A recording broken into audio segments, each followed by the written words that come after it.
Friend, welcome to my channel teaching aptitude official में मैं जयप्रकाश कुमार आपका स्वागत करता हूँ।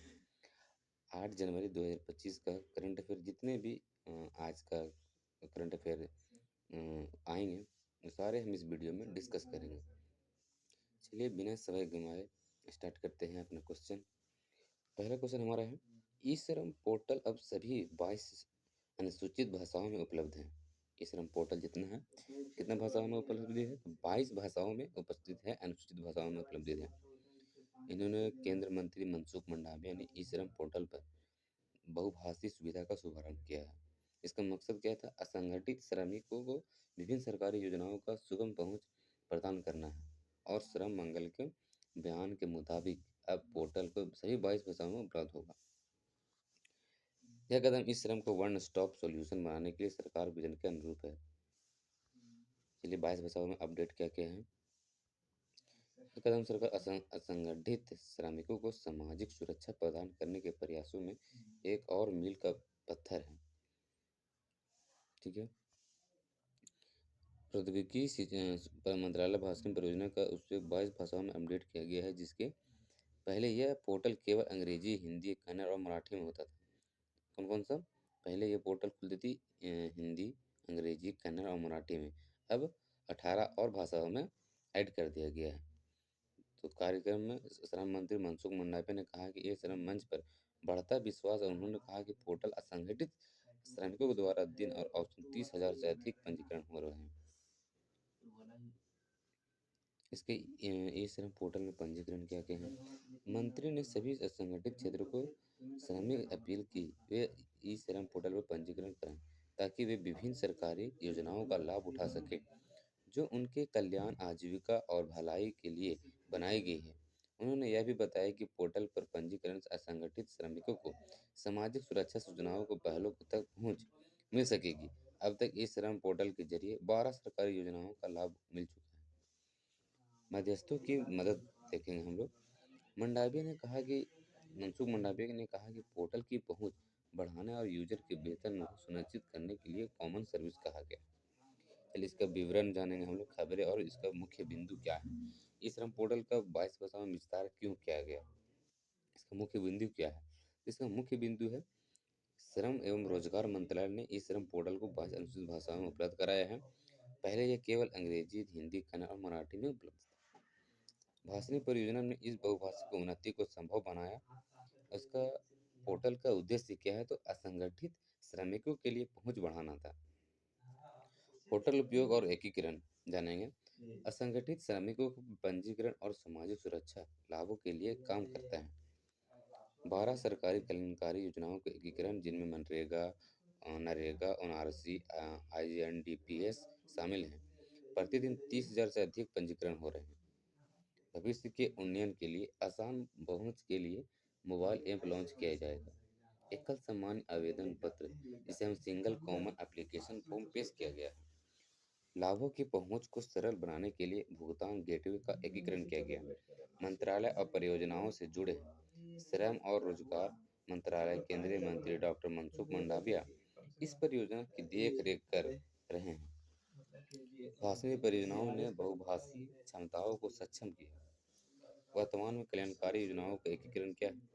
तो मनरेगा, जिसे हम महात्मा गांधी राष्ट्रीय ग्रामीण रोजगार गारंटी अधिनियम कहते हैं, और one nation one ration card, Indira Gandhi विकलांगता पेंशन योजना, राष्ट्रीय पारिवारिक लाभ एनएफबीएस कहते हैं।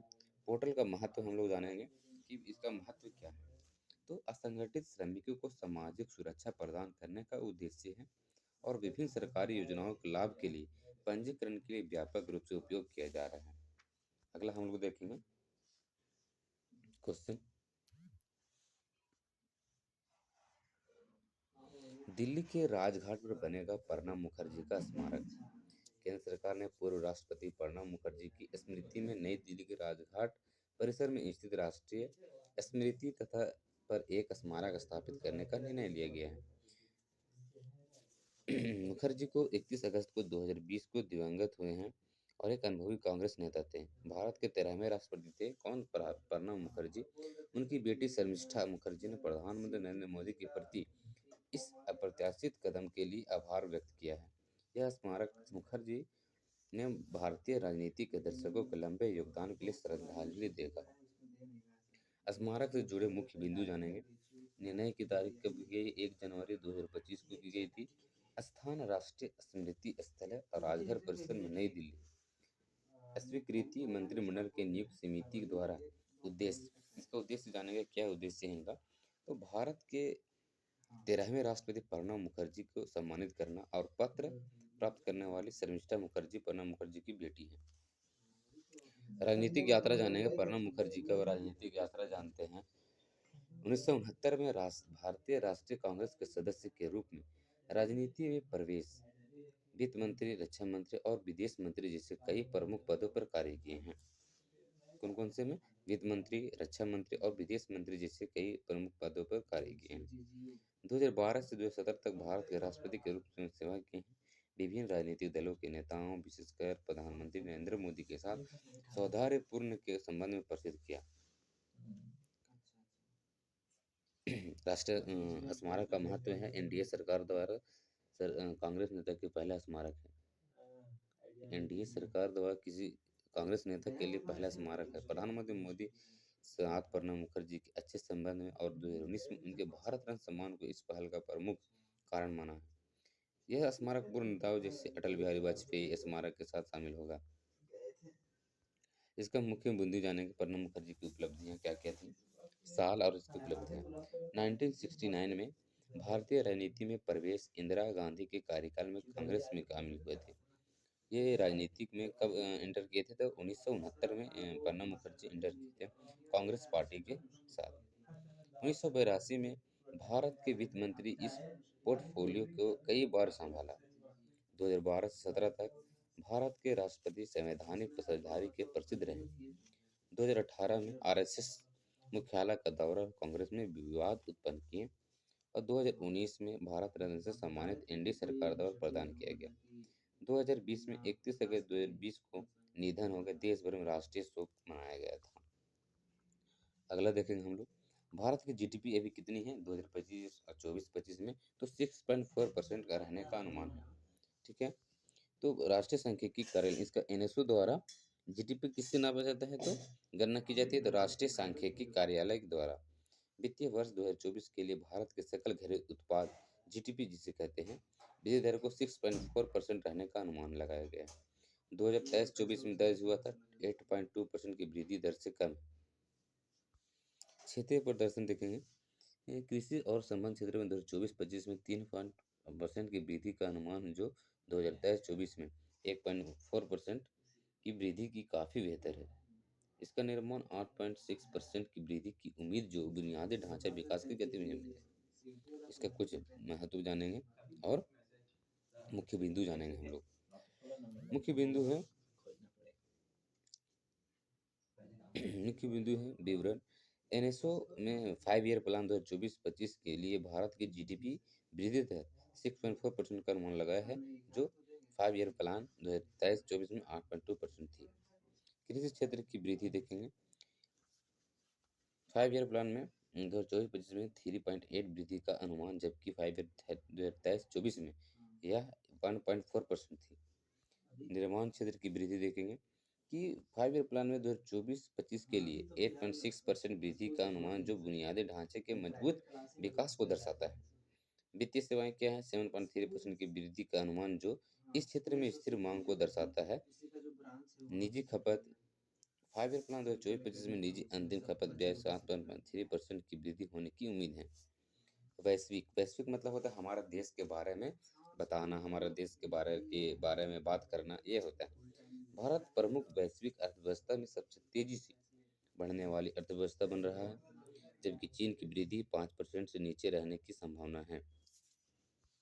एनएसओ नई दिल्ली में स्थित है। इसका सांख्यिकी और कार्यक्रम कार्यान्वयन मंत्रालय है कहा के अधीन है। एमओएसपीआई, ये राव इंद्रजीत सिंह इनका मंत्री है। कौन है एमओएसपीआई का मंत्री? कौन है? राव इंद्रजीत सिंह जी हैं। अगला हमारा क्वेश्चन है, एनडीडीबी के बायोगैस उद्यम में सुजुकी का निवेश। सुजुकी मोटर कॉर्पोरेशन ने राष्ट्रीय डेयरी विकास बोर्ड एनडीडीबी द्वारा विकसित बायोगैस वेंचर एनडीडीबी मृदा लिमिटेड 26% हिस्सेदारी हासिल करने का निर्णय किया है। इनका हम मुख्य बिंदु और इसका निर्णय देखेंगे हम लोग। समाचार में क्यों है इनका? एनडीडी गैस के बायोगैस वेंचर में सुजुकी का निवेश हुआ है। सुजुकी की हिस्सेदारी मृदा लिमिटेड 26% हिस्सेदारी से जिसे 49 तक बढ़ाने की प्रावधान किया गया है। इसका प्रारंभिक निवेश या शुरुआती खर्चा कहेंगे तो 34 करोड़ की कुल इक्विटी का पूंजी में 8.84 करोड़ का निवेश किया गया था। इसका मुख्य क्षेत्र क्या है? सीबीजी और सीएनजी के माध्यम से पर्यावरण अनुकूलन वाहनों के लिए स्थिरता है। मुख्य सहयोगी कौन है इनका? एनडीडीबी का, तो सुजुकी एनडीडीबी बनास डेयरी। परियोजना स्थल क्या है? गुजरात के बनासकांठा में 4 गोबर आधारित सीबीजी प्लांट बन रहे हैं। बायोगैस की गुणवत्ता गाय के गोबर से बनी सीबीजी वाहन प्रदर्शन एवं दीर्घायु के लिए श्रेष्ठ है। सरकारी समर्थन क्या है इनका? तो वित्त वर्ष 2025-26 से सीबीजी के साथ सीएनजी के चरणबद्ध अनिवार्य मिश्रण की योजना है। भविष्य विस्तार क्या है इनके? गुजरात की अन्य डेयरियां सुजुकी के सीएसआर फंड्स की मदद से सीबीजी प्लांट के स्थापित करेंगे। अगला हमारा क्वेश्चन है, वी नारायण होंगे इसरो के नए प्रमुख। भारतीय अंतरिक्ष अनुसंधान संगठन नए अध्यक्ष की वी नारायण होंगे, इसकी जानकारी केंद्र सरकार ने दी है। वी नारायण इसरो के अध्यक्ष के रूप में डॉक्टर एस सोमनाथ की जगह लेंगे। पहले हमारे कौन थे अध्यक्ष प्रमुख? तो डॉक्टर एस सोमनाथ की जगह कौन अभी आए हैं नया में? तो वी नारायण आए हैं। वी नारायण अंतरिक्ष विभाग के सचिव का भी कार्यभार संभालने थे। कैबिनेट की नियुक्ति समिति के आदेश के अनुसार वी नारायण 14 जनवरी को वर्तमान इसरो प्रमुख सोमनाथ के स्थान पर कब लेंगे शपथ? तो 14 जनवरी को इसरो प्रमुख ने एक सोमनाथ का स्थान पर पदभार ग्रहण करेंगे। वह अगले वह अगले 2 वर्ष तक या अगली सूचना तक इस पद पर जिम्मेदारी संभालेंगे। कितने वर्ष के लिए रहेंगे? तो 2 वर्ष के लिए रहेंगे। इसका हम लोग मुख्य बिंदु जानेंगे, इसका सारांश और विवरण। सारांश स्थैतिक जानकारी। समाचार में क्यों है ये? बीन नारायण बने इसरो के अध्यक्ष और अंतरिक्ष सचिव हैं। वर्तमान भूमिका इनका क्या है? तो निदेशक लिक्विड प्रणोदय प्रणाली के केंद्र के अध्यक्ष हैं। नई नियुक्ति इसको इसरो में है और अंतरिक्ष विभाग के सचिव बनेंगे। इसकी प्रभावी तिथि कब बनेंगे? तो 14 जनवरी 2025 में ये कार्यभार संभालेंगे अपना। कार्यकाल कितना वर्ष का होता है? तो 2 वर्ष का कार्यकाल होता है। विशेषज्ञता क्या है इनका? रॉकेट प्रणोदन, अंतरिक्ष यान प्रणोदन, क्रायोजेनिक प्रणाली, अंतरिक्ष डॉकिंग। शैक्षणिक पृष्ठभूमि क्या है इनका? तो एमटेक किए हैं क्रायोजेनेटिक इंजीनियरिंग और PhD aerospace engineering IIT Kharagpur से किए हैं। इनका पुरस्कृत भी किया गया है तो एएसआई अवार्ड इसरो प्रदर्शन उत्कृष्ट पुरस्कार है, जो एएसआई स्वर्ण पदक उच्च ऊर्जा टीम पुरस्कार है। मुख्य योगदान इनका क्या है? जीएसएलवी मार्क 33 क्रायोजेनिक प्रोजेक्ट 183 तरल प्रणोदय प्रणाली गगनयान चंद्रयान 3। सोमनाथ के नेतृत्व में उपलब्धियां। चंद्रयान 3 आदित्य L1 था और गगनयान विकासात्मक उड़ान और मंगलयान मिशन की गई थी। अगला क्वेश्चन हमारा है कि बहादुर सिंह साहू को एएफआई अध्यक्ष के रूप में चुना गया है। एशियन गेम्स के स्वर्ण पदक विजेता और पद्म श्री से सम्मानित बहादुर सिंह साहू को भारतीय एथलीट्स महासंघ के नए अध्यक्ष के रूप में सर्वसम्मति से चुना गया है। उनका चुनाव चंडीगढ़ में आयोजित 2 दिवसीय वार्षिक आम बैठक के दौरान हुआ है। शॉटपुट में 2002 एशियन गेम्स में स्वर्ण जीतने वाले साहू ने एफएफ के 3 बार लगातार अध्यक्ष रहे हैं। आदिले सुमारीवाला का स्थान लिया गया है। सुमारीवाला स्थान के कौन बनेंगे अभी? तो बहादुर सिंह साहू उनके जगह पे लेंगे। इनका मुख्य बिंदु जानेंगे हम लोग। खबर क्यों है? तो बहादुर सिंह साहू एफएफआई के अध्यक्ष चुने जाएंगे और नए एफआई कौन है? तो बहादुर सिंह साहू बनेंगे। वर्तमान अध्यक्ष आदिले सुमारीवाला और प्रमुख नियुक्त क्या है इनका? संदीप मेहता के एएफआई महासचिव नियुक्त किया गया है। मुख्य घोषणा नहीं भाला आमंत्रण प्रतियोगिता 2025 में आयोजित होने वाले प्रमुख कार्यक्रम। तो ब्रॉन्ज स्तरीय कॉन्टिनेंटल टूर यह कहाँ पे हो रहा है? तो भुवनेश्वर में हो रहा है। भविष्य की मेजबानी बोलियां, इसकी मेजबानी कौन करेगा? तो 2029 वर्ल्ड जूनियर और senior championship world relay world half marathon होगा।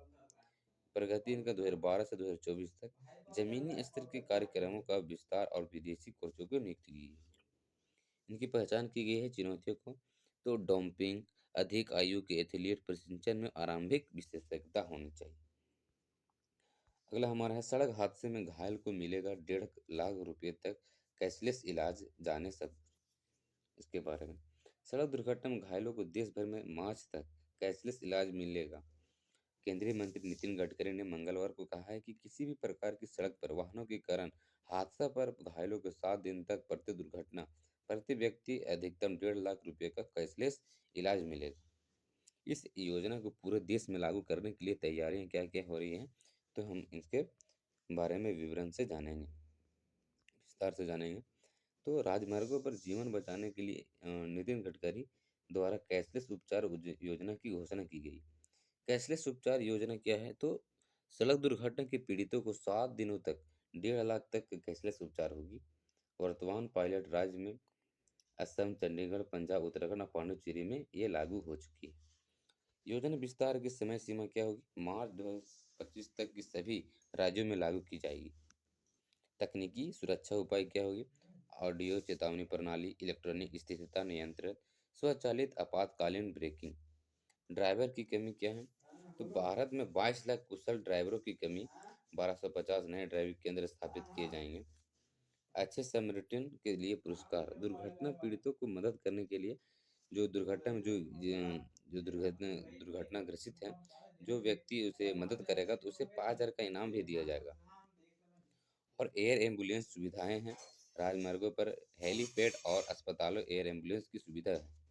उत्सर्जन मानक BS7 उत्सर्जन मानकों का मसौदा 2025 के अंत तक जारी किया जाएगा। ई रिक्शा मानक की सुरक्षा और दीर्घायु सुनिश्चित करने के लिए नए मानक हैं। मृत्यु आंकड़े दुर्घटनाग्रस्त से कितने हो चुके हैं अभी, तो 2023 में 1.7 लाख 72 लाख मौतें हुई हैं। 2022 में ट्रकों से 33,000 मौतें हो चुके हैं। स्क्रैपेज नीति क्या है, तो परिपत्र अर्थव्यवस्था को बढ़ावा देने के लिए कार्बन क्रेडिट जैसी प्रणाली है। अगला हमारा लास्ट क्वेश्चन है, प्रवासी भारतीय दिवस 2025 विषय इतिहास और मुख्य विशेषताएं, इनके बारे में जानेंगे। तो प्रवासी दिवस हम लोग कब मनाते हैं, तो 9 जनवरी को मनाते हैं। इसका स्टार्ट हुआ था, सबसे पहले स्टार्ट हुआ तो सबसे फर्स्ट टाइम जब प्रवासी दिवस स्टार्ट हुआ था 2003 से स्टार्ट हुआ था। प्रवासी दिवस मनाने का हम लोग स्टार्ट किए थे। तो जानेंगे, चलिए। प्रवासी भारतीय दिवस, जिसे अनिवासी भारतीय कहते हैं, जिसे NRI दिवस भी कहा जाता है, हर साल 9 जनवरी को भारत में भारतीय प्रवासी